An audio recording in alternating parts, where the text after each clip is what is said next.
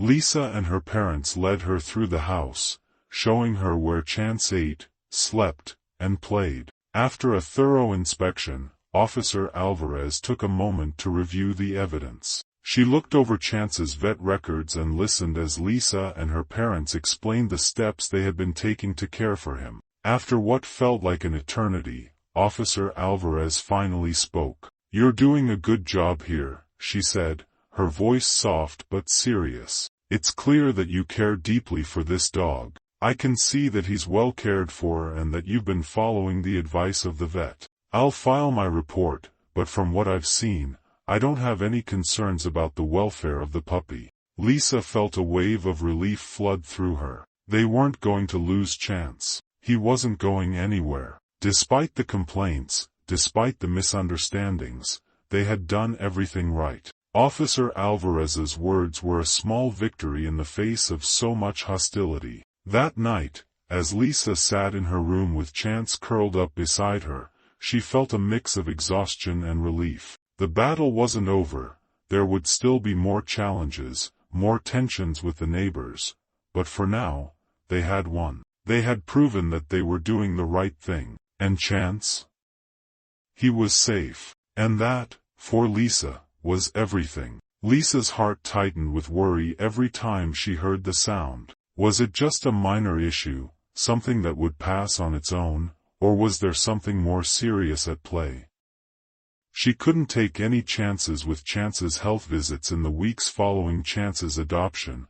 Lisa had hoped that life with the puppy would settle into a routine. She had carefully followed all the vet's instructions, worked tirelessly to train him, and provided him with everything he needed to thrive. However, despite her best efforts, there were signs that Chance's health was far more complicated than anyone had initially expected. His struggles were more than just a result of his deafness.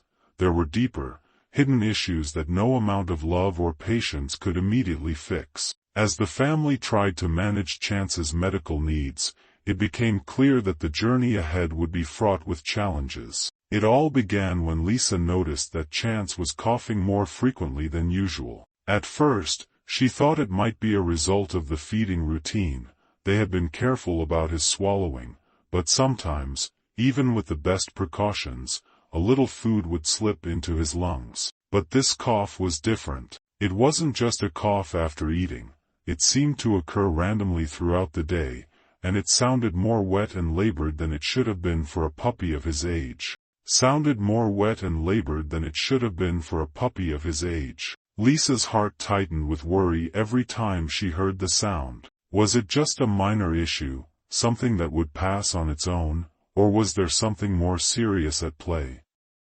She couldn't take any chances with Chance's health. Every time he coughed, she found herself glued to his side, watching for any signs that his breathing was becoming more labored or that he seemed to be in distress. She had read enough about megaesophagus to know that it could lead to aspiration pneumonia, and the thought of her puppy struggling with that made her stomach churn. Margaret was the first to bring it up to Lisa. One afternoon, after watching Chance cough again, Margaret looked at Lisa with concern. "Honey, I think we need to get him checked out. That cough doesn't sound right. Maybe it's time for another vet visit, just to be sure." Lisa hesitated. She had already taken Chance to the vet when they first brought him home, and the vet had reassured her that his health, despite the deafness, was generally fine. But this was different. The coughing was persistent, and Lisa had noticed that Chance was also becoming more lethargic, often sleeping longer than he usually would. He wasn't his usual curious self, and his appetite had waned a bit. Lisa knew she couldn't wait any longer. They made an appointment with Dr. Ramirez, the veterinarian who had first diagnosed Chance's deafness. The clinic was bustling when they arrived, and Lisa could feel the weight of anxiety pressing down on her as she cradled Chance in her arms. She had tried to remain calm for him, but it was impossible not to feel a sense of dread in the pit of her stomach. Would the vet confirm her worst fears? Would there be another complication with Chance's health that would require even more care? Dr. Ramirez greeted them with her usual warm smile, but Lisa could tell that the veterinarian, too, sensed the seriousness of the situation. Dr. Ramirez explained, her face serious. It's possible that he's developed aspiration pneumonia. This could be the result of his megaesophagus, which makes it difficult for him to swallow properly, leading to food or liquid entering the lungs. Lisa could feel the blood drain from her face. Aspiration pneumonia. The very condition she had feared the most. She had read about it in her research, but now that it was a reality, it felt like a nightmare come true. She could feel her eyes well up with tears, but she refused to cry in front of Chance. He needed her strength now more than ever. Ramirez continued, it's a serious condition, but it's not uncommon in dogs with megaesophagus. The good news is that we caught it early. We'll need to treat him with antibiotics and possibly adjust his feeding routine to help him swallow more easily. But we'll also need to monitor him closely for any signs of worsening. Lisa was grateful for the reassurance, but it didn't take away the gnawing fear in her chest. The idea that Chance's health was at risk, that the sweet puppy she had taken in might not survive, was a hard pill to swallow. She had always believed that she could help him, that she could fix everything with love and care. But this was a different kind of battle. This wasn't just about training him to respond to hand signals or teaching him how to trust again. This was about his life. The treatment plan was simple but rigorous. Lisa was instructed to continue feeding Chance upright, using the special feeding chair that had been custom-built for him, but now she had to be even more careful about his meals. Ramirez emphasized that the food needed to be soft and easy to swallow, and that she should break it down into smaller, more frequent meals to reduce the risk of aspiration. Lisa was also given antibiotics to help clear up any infection in Chance's lungs. For the next few days, Lisa followed the new routine diligently, administering the medication on time and ensuring that Chance's meals were as prescribed. The puppy's energy levels seemed to dip even further, and there were times when Lisa would catch him coughing in his sleep, waking up with a frightened, disoriented look in his eyes. Lisa's heart would break each time, but she reminded herself that they were doing everything they could to help him heal. Despite the tough days, there were moments of progress. Chance began to respond well to the antibiotics, and his coughing started to decrease. He still wasn't his usual, playful self, but there were small victories. His tail wagged a little more each day, and he was starting to play with his toys again, though gently, not as energetically as he had before. Lisa continued to research and learn about how to care for a dog with megaesophagus. She found online forums where other dog owners shared their experiences and advice, and she was inspired by the success stories of dogs who had battled through similar conditions. She knew that Chance's road to recovery wouldn't be quick, but it was possible. As long as they stayed on top of his treatment and monitored his health closely, there was hope. A week after the initial diagnosis, Chance's follow-up visit revealed that his condition had improved. The X-rays showed that the cloudiness in his lungs had lessened, and his breathing sounded less labored. Lisa felt a sense of relief flood through her, knowing that the worst of the pneumonia was behind them. But Dr. Ramirez was clear, they still had to be vigilant. There were still risks associated with megaesophagus, and any sign of regressing health would require immediate attention. Lisa's dedication to Chance grew even stronger. She knew that the road ahead would still be challenging, but she was determined to help him. She would do whatever it took to make sure he had the best possible chance at a happy, healthy life. The emotional toll of caring for Chance was beginning to wear on Lisa and her family in ways they hadn't anticipated. When they first took in the deaf puppy, the idea of offering him a better life had been simple and full of hope. They had all been eager to help, to make sure Chance had a loving home where he could feel safe. But as the reality of his condition set in, the struggles with his health, his deafness, the endless vet visits, the emotional strain on Lisa and her parents began to grow. Lisa, in particular, found herself fighting an internal battle every single day. She had made a promise to herself the moment she picked up Chance from the alley that she would never give up on him, no matter how difficult the road ahead would be. But it wasn't just about caring for a puppy, it was about the heart-wrenching reality that his life was fragile, that each cough, each sign of difficulty was a potential signal of something worse. Lisa felt as though she were holding her breath all the time, watching every tiny change in Chance's condition with a sense of dread, wondering if today would be the day his health took a turn for the worse. Her emotions were raw, and her heart ached for Chance. She was overwhelmed by the pressure of being the one to make sure he survived, of being the sole person in the family who had made the decision to adopt him. But as much as she loved Chance, as much as she poured her heart into him, Lisa wasn't immune to the fear and doubt that gripped her in the quiet moments when no one else was around. The sleepless nights were the hardest. Lisa had always been a diligent student, focused on her schoolwork and her responsibilities at home. But now, her days were filled with worry about Chance. She found herself staying up late, researching everything she could about megaesophagus, aspiration pneumonia, and any other condition that might afflict him. She would check on him multiple times throughout the night, making sure he was breathing steadily, watching for any signs of distress. One night, after a particularly exhausting day, Lisa was lying in bed, her mind spinning with thoughts about Chance's future. She could hear him in his bed, breathing softly, his body rising and falling with each breath. But suddenly, he began to cough, a low, wet cough that sent a chill down Lisa's spine. She bolted upright in bed, heart pounding. Was he okay? Was the pneumonia coming back?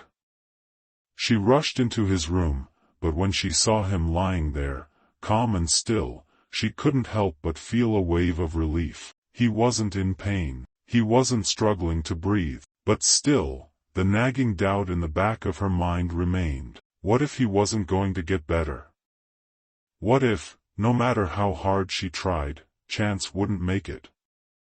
As Lisa knelt beside him, gently stroking his soft fur, tears slipped down her cheeks. She didn't know how to do this anymore. She was so tired, physically and emotionally. There were moments when she wished the burden of caring for him didn't feel so heavy. But in that same breath, she knew that she couldn't give up on him. He trusted her, and she had promised him that she would take care of him no matter what. Lisa's emotional struggle was compounded by the reactions of her parents. Though they had initially been hesitant about adopting Chance, they had warmed to him over time, and their concerns had shifted from whether they could care for a special needs puppy to how much they could bear emotionally and financially. The constant vet visits, the mounting bills, and the stress of knowing that Chance's health could take a turn at any moment weighed heavily on both Margaret and Dennis.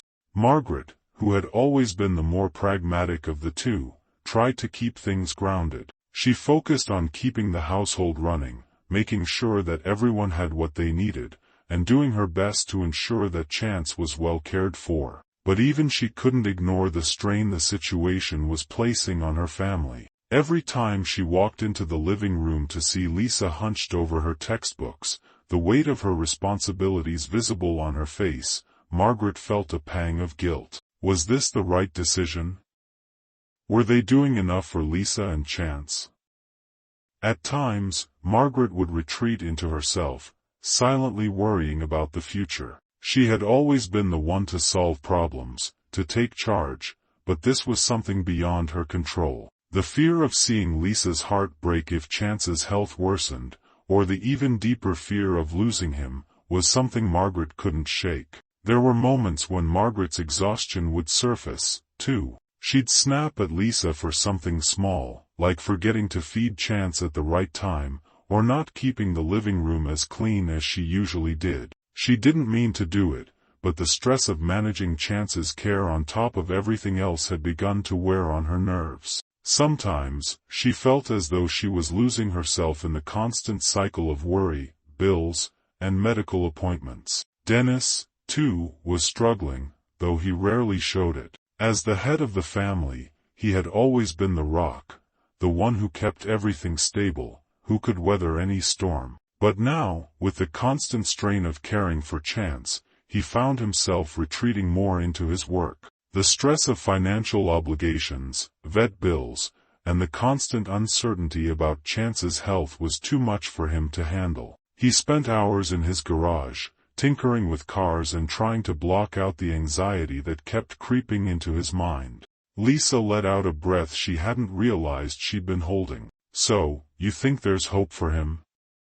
Dar. Ramirez smiled softly, her eyes filled with reassurance. "Absolutely. With the right care and attention, there's every reason to believe Chance can live a happy life. The megaesophagus is manageable with the right feeding techniques, and as he gains strength, he may be able to do more and more on his own. We'll need to keep monitoring him closely, but he's got a good chance." Lisa's heart swelled with gratitude. For the first time in days, she allowed herself to believe that Chance could have a future, that he wasn't just a puppy with insurmountable odds stacked against him. He could get better, he could thrive, and with her help, he would. After the exam, Dr. Ramirez gave Lisa some additional advice on managing Chance's care, including more detailed instructions on his feeding schedule, signs to look for in case of complications, and when to bring him back for follow-up visits. Lisa felt both relieved and empowered.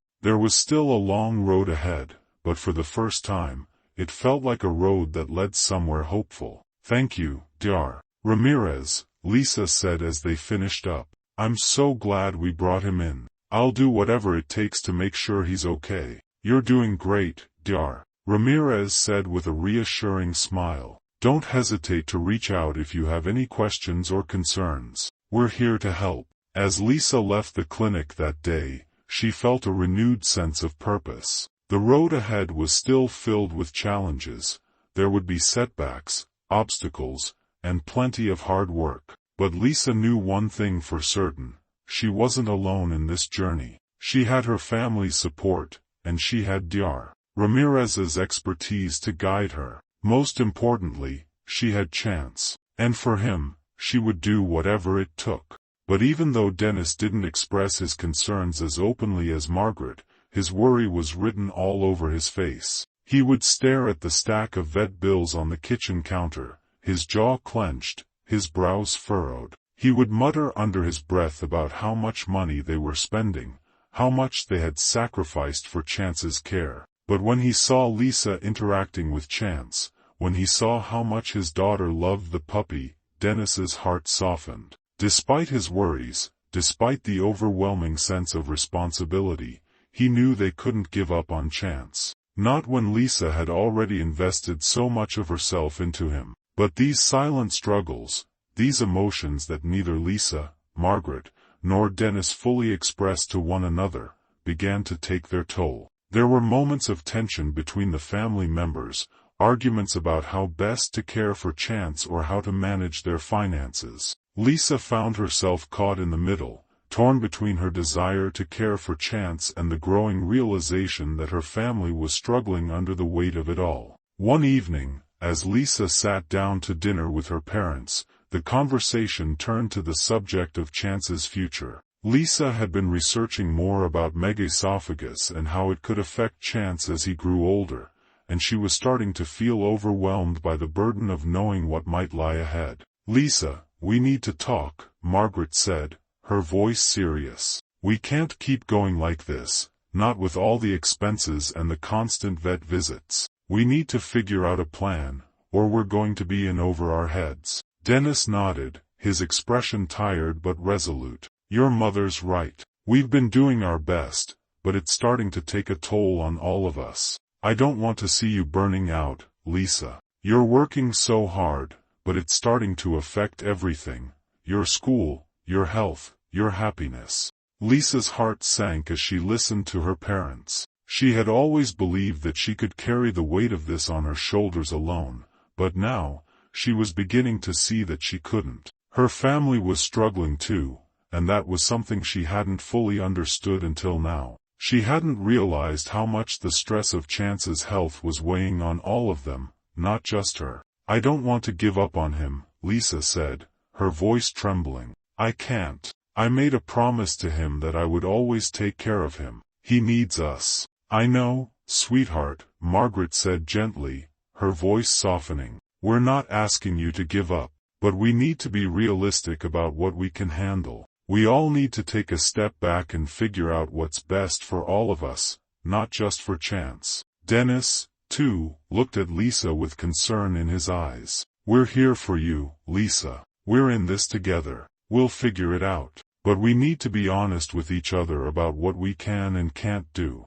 In that moment, Lisa realized that her family's emotional struggle wasn't just about Chance. It was about the toll that his condition had taken on all of them. The fear, the anxiety, the uncertainty, it had affected everyone. But the strength of their bond was what kept them going. No matter how tough things got, they knew they had each other. And that was enough to push forward, to keep fighting for Chance. The journey to help Chance wasn't just about medical care.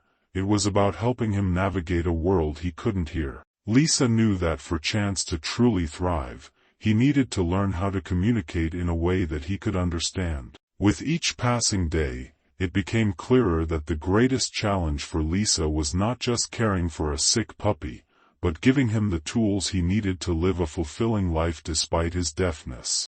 Lisa had always been determined to help Chance succeed. She knew that the odds were stacked against him. Not only was he deaf, but his health complications made every small victory feel like a monumental achievement. But Lisa had made a promise to herself and to Chance. She would never give up on him. And so, the battle for Chance's well-being shifted from the realm of health to the realm of communication and training. The first few weeks of training were rough. Lisa had read about training methods for deaf dogs, but the real-world application of those techniques was much more difficult than she had imagined. She tried to teach Chance basic commands like sit and stay, but no matter how many times she signed the words or showed him the hand signals, Chance seemed to be in a perpetual state of confusion. Sometimes he would follow her movements, other times, he would wander off, distracted by the new smells in the house or the sounds of people walking by outside. Every time he failed to respond, Lisa's heart ached a little more. Her early attempts at training were guided by an overwhelming sense of uncertainty. How could she teach a puppy that couldn't hear the sounds of her voice? How could she make him understand what she needed him to do when he couldn't even hear the basic cues that most dogs would respond to? It felt like walking through a maze without a map, unsure of where to turn or which direction to go next. Every misstep felt like a failure, a stark reminder of how difficult the road ahead would be. Despite the frustration, Lisa refused to give up. She knew that Chance wasn't being disobedient, he simply couldn't hear her. She understood that she needed to find another way to connect with him, a way that would make him feel safe and understood. That's when she stumbled upon a crucial piece of advice that would change everything: positive reinforcement. Lisa had always believed in the power of praise and rewards, but now she saw how essential they were for a deaf dog like Chance. She began to use treats, toys, and her touch as rewards for any small progress he made. Each time Chance followed her hand signal correctly, he would receive a treat, a gentle rub behind the ears, or even just a calm, good boy, in the form of a hand gesture. Slowly, she started to see the wheels turning in his mind. It was as though he was beginning to understand that his actions had consequences, and that those consequences were positive. The breakthrough came one evening when Lisa was practicing the sit command. She had been trying to get Chance to sit on command for days, using a hand signal that she had seen in a training video. She signed the gesture in front of him and gently pressed down on his back to encourage him to sit. To her astonishment, Chance actually sat down. It wasn't perfect. He looked confused for a moment, as though he didn't fully understand why he had done it, but it was a start. Lisa's heart leapt in her chest. This was the moment she had been waiting for. She had been questioning herself, wondering if it was even possible to train a deaf dog. But this small victory, this tiny shift in Chance's understanding, told her everything she needed to know. She wasn't wasting her time. Chance was learning. As the days passed, Lisa's training sessions became more structured and more consistent. She established a routine of hand signals and positive reinforcement, always making sure that Chance understood what was expected of him. She continued to use food and treats as rewards, but she also used touch and vibration. She would tap the floor to get his attention, or gently rub his belly when he completed a task correctly. Each success, no matter how small, was met with praise and affection, reinforcing the connection between them. It wasn't easy. There were still moments when Chance would become distracted, or when he would freeze in fear, uncertain of what was happening. Lisa had to remain patient, reminding herself that Chance was learning at his own pace. She couldn't rush the process, and she couldn't force him to understand something before he was ready. Every setback, every moment of frustration, was an opportunity to reassess and adjust her methods. She learned to stay calm, even when Chance didn't respond right away, and to celebrate the small victories along the way. But as the weeks went on, Chance began to improve. He started responding to the basic hand signals more consistently, especially when it came to sit and stay. Lisa even began to teach him new commands, like come and lie down. It wasn't perfect, and there were still plenty of missteps, but the progress was undeniable. Chance's tail wagged every time Lisa signed the sit gesture, and his eyes would light up with excitement when he knew he had done something right. At first, the family was skeptical. They had all seen how Chance would freeze up at sudden movements or loud sounds, and they weren't sure how he would react to new places and people. But Lisa insisted that they give it a try. And so, one sunny Saturday afternoon, they packed up and headed to the local park, Chance trotting beside Lisa with his harness securely in place. The first few minutes were tense. Chance seemed unsure of his surroundings, sniffing the ground nervously and glancing up at Lisa for reassurance. But as the minutes passed, he began to relax. He wagged his tail, sniffing the air with curiosity, and eventually started interacting with the other dogs at the park. Lisa watched in amazement as Chance responded to her hand signals, following her cues without hesitation. This moment, watching Chance confidently navigate a new environment, was a testament to all the hard work they had put into his training. Lisa had always believed in Chance's potential, but seeing him thrive in a new environment filled her with pride. She realized that Chance was not just a puppy with a disability, he was a puppy with incredible resilience, and he was learning how to live in a world that wasn't built for him. As they left the park that day, Lisa felt a sense of accomplishment that she hadn't experienced before. The training, the hours spent working with Chance, and the patience she had shown were paying off. But more importantly, she realized that Chance wasn't just learning how to live with his disability, he was learning to trust her, to trust the family, and to trust the world around him.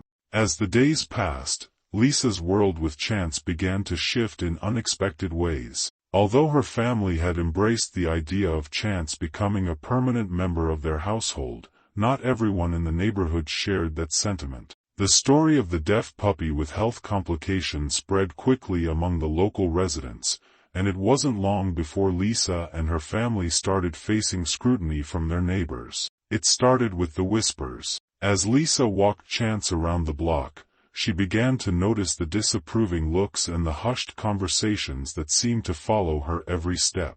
At first, it was subtle. A neighbor would glance at her, then quickly turn away, pretending not to notice the puppy by her side. But soon, it escalated. She overheard bits of conversation as she passed by, snippets of judgment about her decision to adopt a dog with special needs. It wasn't long before the gossip became more vocal and more intense. The turning point came when Mrs. Worth, one of the more vocal neighbors, openly confronted Lisa and her family. Mrs. Worth had always been somewhat of a busybody, and her complaints about Chance began shortly after he moved in. Lisa had tried to be polite, to smile and nod, but as the complaints grew, her patience started to wear thin. One afternoon, as Lisa and Chance were walking back from the park, they were stopped by Mrs. Worth at the end of the street. The older woman, who was usually impeccably groomed and always had something to say about the neighborhood's goings-on, stood with her arms crossed in front of her. Her gaze was sharp, her expression stern. "You know, Mrs. Worth began, her voice laced with judgment, that dog of yours is causing quite a stir. People have been talking about the noise he makes at night. It's disruptive." Lisa felt her heart sink. She knew Chance was deaf, so how could he be making noise? He didn't bark, didn't howl. His quiet nature was one of the things that made him so special. But Mrs. Worth was relentless, repeating the same claims over and over, accusing Chance of disturbing the peace with his supposed howling. "I don't know what you're thinking, taking in a dog like that," Mrs. Worth continued, her tone growing more caustic. "You're only making things worse for yourself. It's bad enough that we have to put up with the constant noise, but now you're bringing in a sick dog that no one else wants. He's a burden, and you're dragging all of us down with him." Lisa felt the words sting, each one like a slap in the face. She had never wanted to cause trouble in the neighborhood. She simply wanted to give Chance the best life possible, to show him that he was loved and wanted, even though he was different. But now, with Mrs. Worth's accusations hanging in the air, Lisa's resolve began to waver. Could she really fight all of this? Could she handle the pressure from the neighbors who seemed intent on making her feel guilty for choosing to adopt Chance?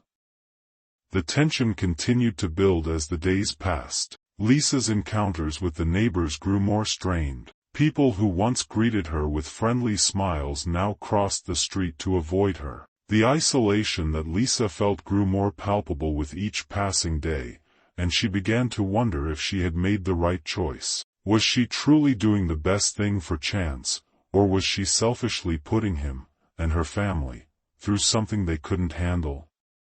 Things came to a head when Lisa came home from school one afternoon to find a letter pinned to the front door. Her hands trembled as she tore open the envelope, reading the contents in silence. The letter was from the local animal control department, and it was a formal complaint about Chance. The letter accused the family of neglect, claiming that Chance's health problems, combined with his supposed disruptive behavior, were grounds for an investigation. Lisa's heart raced as she read through the letter again, unable to believe what she was seeing. A part of her wanted to scream, to shout at the injustice of it all. How could anyone accuse them of neglect?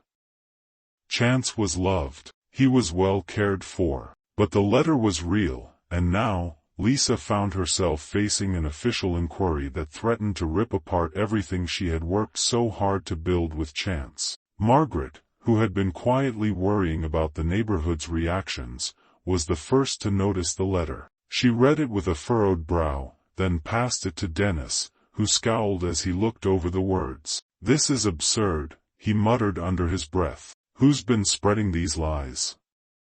We've taken care of that dog, and we've done everything the vet has asked of us. This is nothing more than a neighbor trying to cause trouble." Lisa felt tears welling up in her eyes as she looked at her parents. What are we going to do?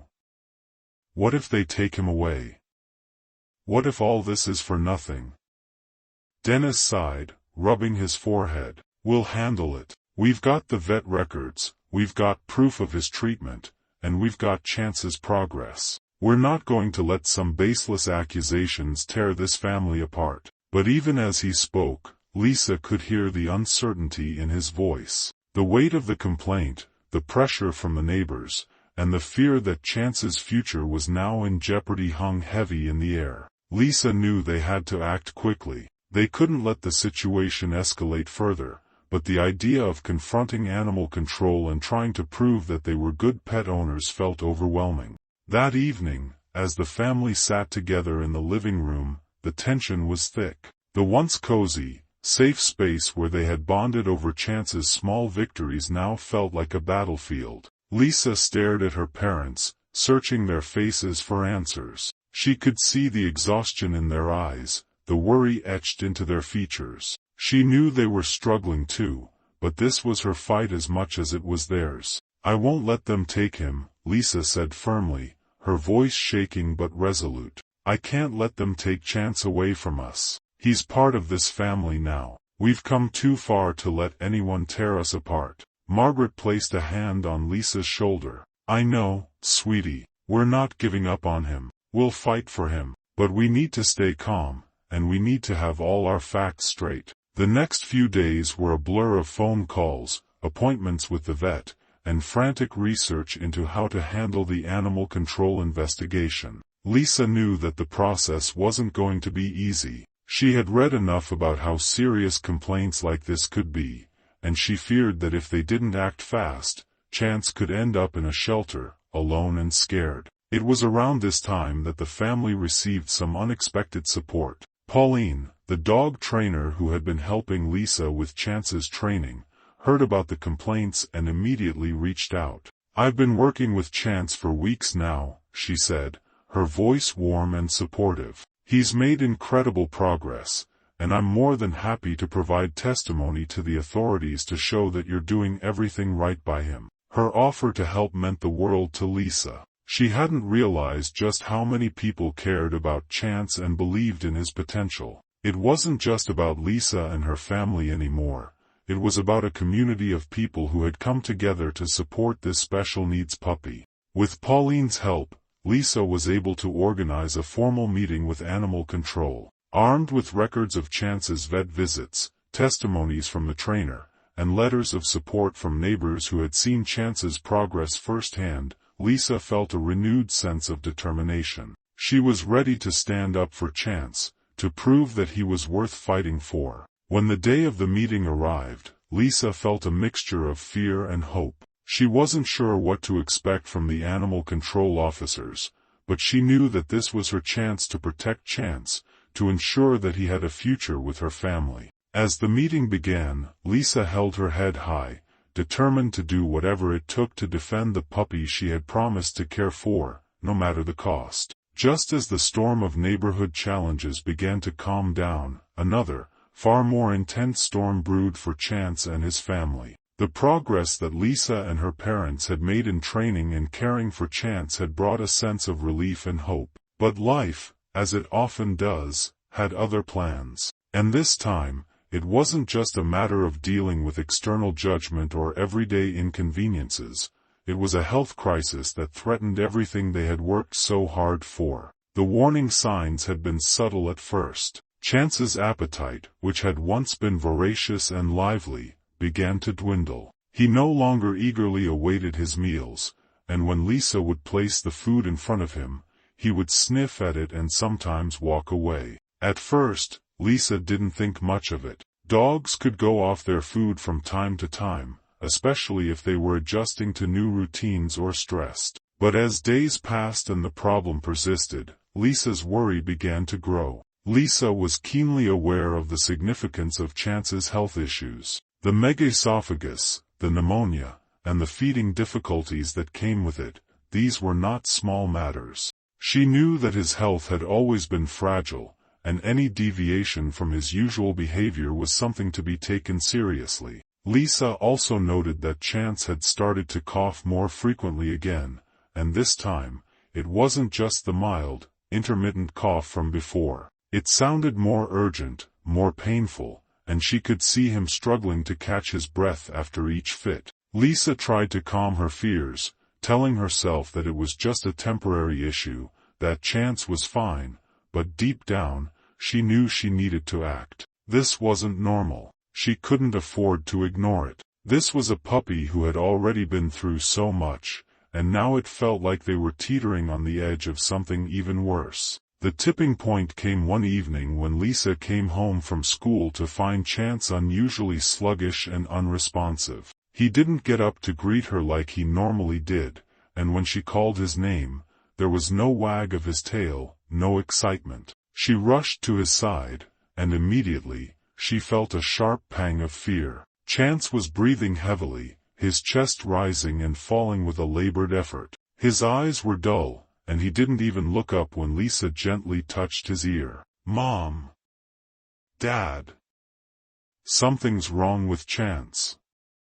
Lisa screamed, her voice trembling with panic. Margaret and Dennis came rushing into the room, their expressions instantly shifting from normal to alarmed. Without wasting another moment, they hurried to call the vet. Chance had always been sensitive, but this time, it felt different. Something was wrong, something more serious than a simple cold or temporary discomfort. It felt like an eternity waiting for the vet's office to pick up. Finally, they were on the phone with Dr. Ramirez's clinic. "Yes, we need to see him immediately. He's breathing very heavily, and he's not eating or acting like himself," Lisa explained, her voice shaking. After a brief pause, the receptionist confirmed that they could bring Chance in for an emergency appointment. Rushing Chance into the car, Lisa's mind raced with fear. What if it was something worse than they had anticipated? What if his condition had worsened beyond repair?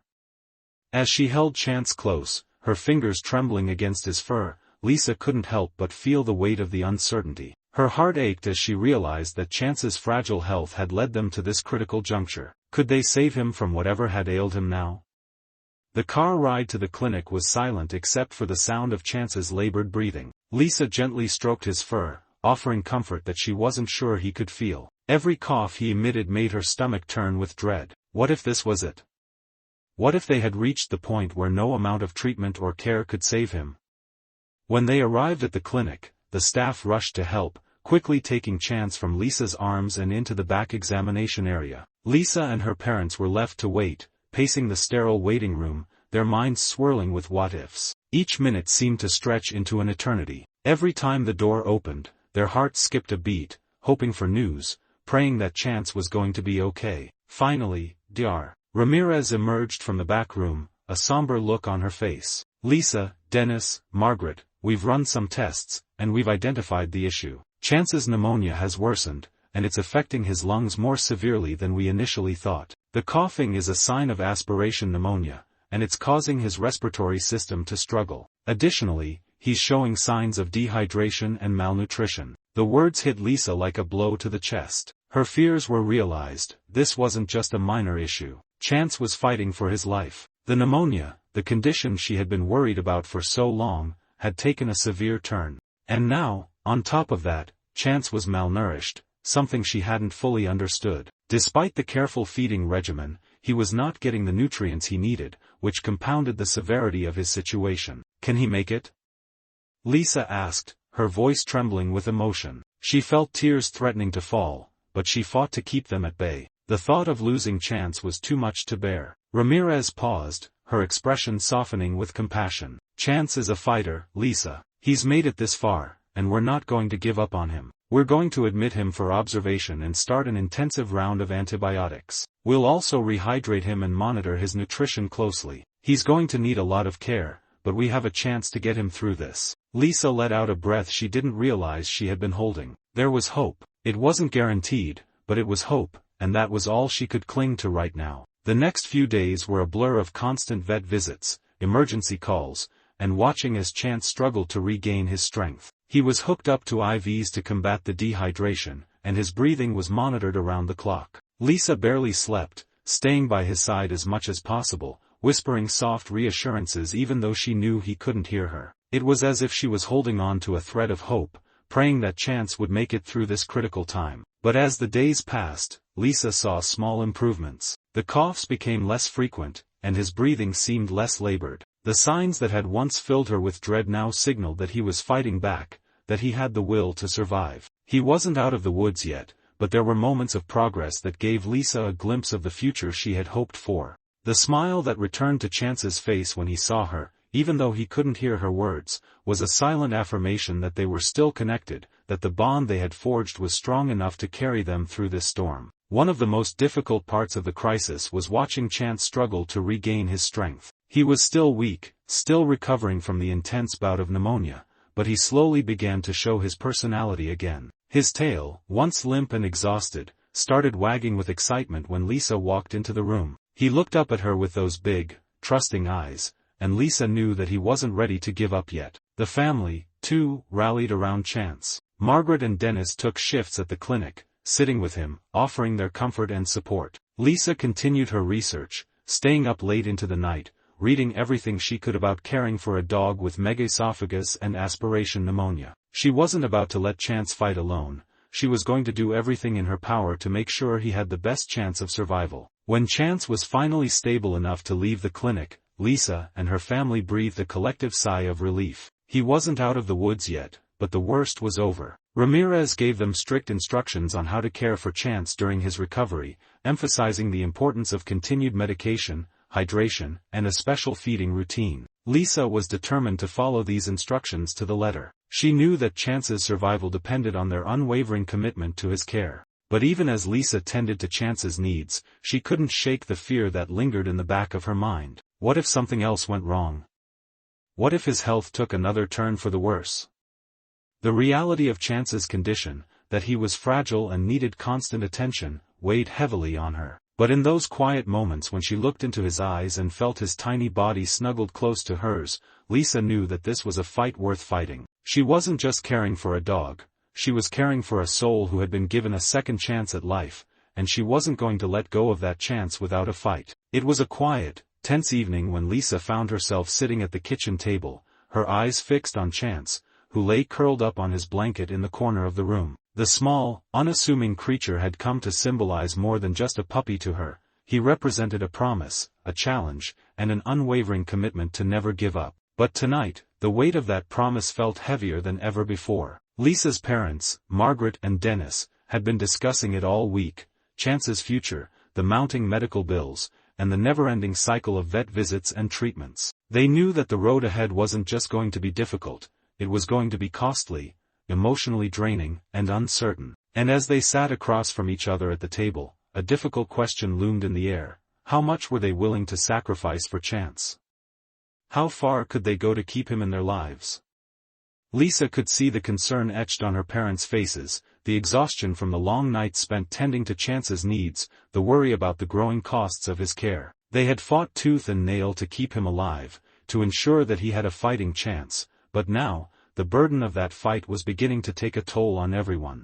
Dennis ran a hand through his hair, his face pinched with worry. "Lisa," he began, his voice tight, "I know how much you love him. We all do. But we have to be realistic here. The medical bills are piling up, and Chance's condition. It's not going to get better. We've done everything we can, but now we're looking at even more treatment, even more costs." Lisa felt her chest tighten. The words stung more than she expected. She had known this moment was coming. She had known that the reality of caring for a special needs dog would eventually lead to a decision that no one in the family was ready to make. But hearing her father speak those words aloud, hearing him express the doubt that had been growing in their household, brought the crushing weight of it all to the forefront of her mind. Margaret, ever the pragmatist, leaned forward, her eyes meeting Lisa's. "Sweetheart, we've done everything possible for him, but we need to think about what's best for all of us. It's not just about the money, it's about the emotional toll this is taking on the family. And I'm worried. I'm worried that we're putting so much into this that we're neglecting the rest of our lives." Lisa felt tears prick at the corners of her eyes,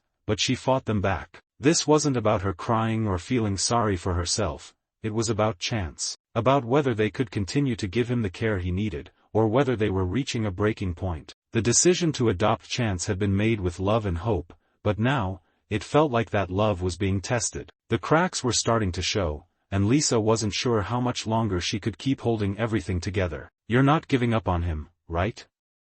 Lisa asked quietly, her voice trembling with emotion. "You're not going to make me choose between him and..." And everything else? Her parents exchanged a long glance, their expressions softening. Dennis let out a deep sigh. Lisa, we don't want to give up on him either. But we can't keep going like this. We can't keep pouring all our time, energy, and money into something that might not work. And the truth is, his health, his condition, could get worse. We can't afford to make this kind of commitment forever, especially with all the medical complications. The words cut deep. Lisa could feel her heart breaking. She knew that Chance's health was fragile, that he might not live a long life. But she also knew that his chances of surviving and thriving depended on the love and care they gave him. She couldn't shake the thought that if she gave up on him now, if she let him go, she would be abandoning the puppy who had come to trust her so completely. She had promised him a better life. How could she walk away from that? I don't know what to do, Lisa whispered, her voice thick with emotion. I can't just let him go. He needs us. He's come so far. We can't just give up on him now. Margaret reached across the table and placed a hand on Lisa's, her touch gentle but firm. Lisa, sweetheart, we're not giving up, but we need to be realistic. We need to think about what's best for Chance, and for all of us. We've done everything we can, but maybe it's time to consider other options. Lisa looked up at her parents, her heart racing. What do you mean? What other options? Dennis took a deep breath, his expression conflicted. Well, there are rescue organizations, shelters, and special programs that help with dogs like Chance. They might be able to provide him with the medical care he needs. They could take on the financial burden, and you wouldn't have to keep fighting this battle alone. Lisa's heart sank. The thought of letting someone else care for Chance, of watching him go to a new home, was too much to bear. She had already grown so attached to him, and the thought of losing him felt like a betrayal. But she also knew that her parents were right. They couldn't keep fighting this fight forever. They couldn't keep sacrificing everything they had for Chance's care. I just don't know if I can let him go, Lisa said, her voice barely above a whisper. He's a part of this family now. I love him so much. I can't imagine my life without him. Dennis nodded slowly. We love him too, Lisa. But we can't keep putting ourselves in a position where we're stretched so thin. We need to make sure we're making the right choice for all of us. The conversation dragged on late into the night. Lisa's mind raced with possibilities, with emotions, with the painful reality that she might have to make a decision that went against everything she had worked so hard to achieve. As the night wore on, she felt torn between the life she had built with Chance and the reality of what her family could handle. The next morning, as Lisa sat by Chance's side, watching him sleep peacefully on his bed, she couldn't help but reflect on everything that had led to this moment. She had adopted Chance because she believed he deserved a chance at a better life. She had watched him struggle with his health, with his deafness, but she had also witnessed his resilience. She had seen him learn, grow, and trust her. She couldn't bear the thought of losing him, of walking away from the promise she had made. But the question remained, was it selfish to keep him if it meant tearing her family apart? Was she doing more harm than good by insisting that they continue this battle, knowing that the financial and emotional strain was taking its toll on everyone? How much could they give before they reached a breaking point? The decision was weighing heavily on Lisa's heart. She loved Chance with all her being, but she knew that sometimes love wasn't enough. The future was uncertain, and she didn't have all the answers. What she did know, though, was that she couldn't let Chance suffer. She couldn't let him live in a world of constant struggle, of never-ending vet visits and financial uncertainty. And if that meant making a sacrifice, if that meant giving him a chance to live in a place where he could get the care he needed, then maybe that was the right thing to do. Lisa stood up, her resolve hardening. She walked over to Chance, who lifted his head at the sound of her footsteps. His eyes, filled with trust and love, met hers, and in that moment, Lisa knew what she had to do. She couldn't let him go, not without a fight. But she also couldn't ignore the reality that their situation had become unsustainable. It was time to make the decision, to find a way forward that honored both Chance's needs and the needs of her family. The tears that filled her eyes weren't just for Chance, they were for the journey they had all been on, the joy, the pain, the love, and the uncertainty. But in that moment, Lisa made a promise to herself and to Chance. No matter what, they would face the future together. It wouldn't be easy, and there would be sacrifices along the way. But together, they would find a way to make it work. In the quiet moments that followed Lisa's decision, a sense of clarity began to settle in her heart. The road ahead was still uncertain, but the weight of indecision had lifted. There was a deep sense of purpose now, a resolve that this journey with Chance wasn't over, it was simply evolving. Lisa had no idea where it would take them, but one thing was certain, she wasn't going to give up on him. She was going to fight for his future with everything she had. The days that followed were a whirlwind of activity, as Lisa and her family worked together to find solutions to Chance's mounting medical needs. They reached out to the rescue organizations and special needs dog programs they had discussed, searching for resources that could offer Chance the care he needed without further draining their already stretched finances. At the same time, Lisa continued to pour all her energy into Chance's daily care, determined to make sure that he had a stable, loving environment to thrive in. It was clear that his health was still fragile,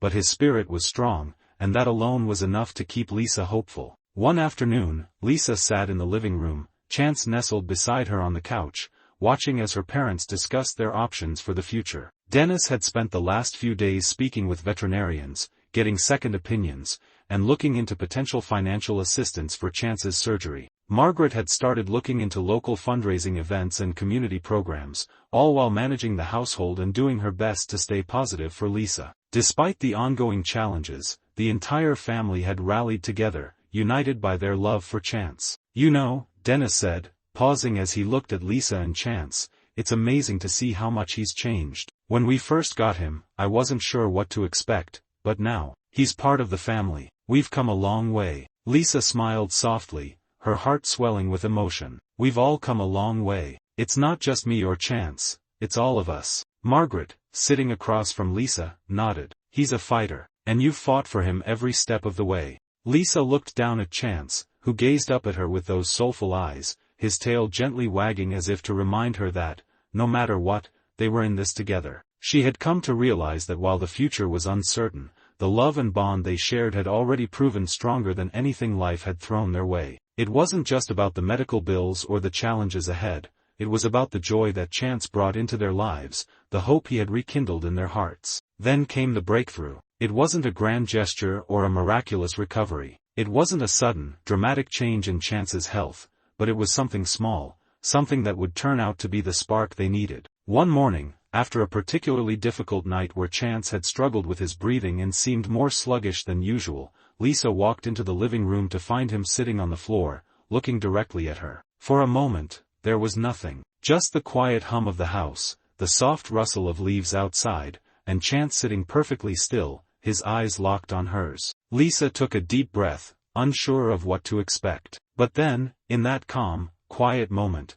Chance did something that Lisa had been waiting for. With a slight wag of his tail, he raised his paw. It wasn't much, and it wasn't the sit or stay she had been working on for weeks, but it was enough. In that simple gesture, Lisa saw something she had been longing for. Chance was learning. Chance was beginning to trust her enough to respond, even in his quiet, gentle way. He was beginning to communicate with her, in his own language, in his own time. It was a breakthrough that might seem insignificant to anyone else, but to Lisa, it felt like a victory. With renewed determination, Lisa continued to build on Chance's progress. She worked with him every day, refining his hand signals, using gentle taps and vibrations to guide his responses. Slowly but surely, Chance began to catch on, responding more reliably to her cues, even learning new commands like stay and come. It wasn't perfect. There were still moments when he would become distracted, or when he would freeze in confusion, but the progress was undeniable. For every step backward, there were 2 steps forward, and Lisa was no longer alone in this journey. She had her family's full support,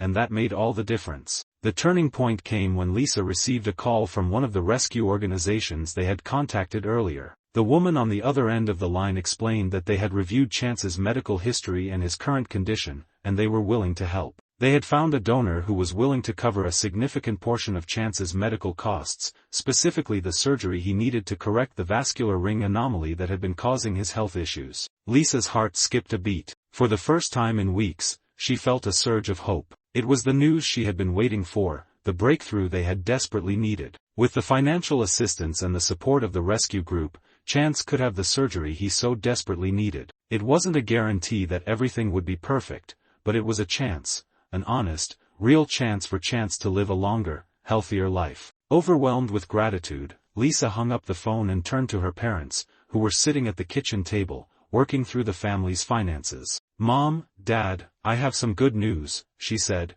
her voice barely able to contain the excitement. The rescue group, they found a donor. They're going to help pay for Chance's surgery.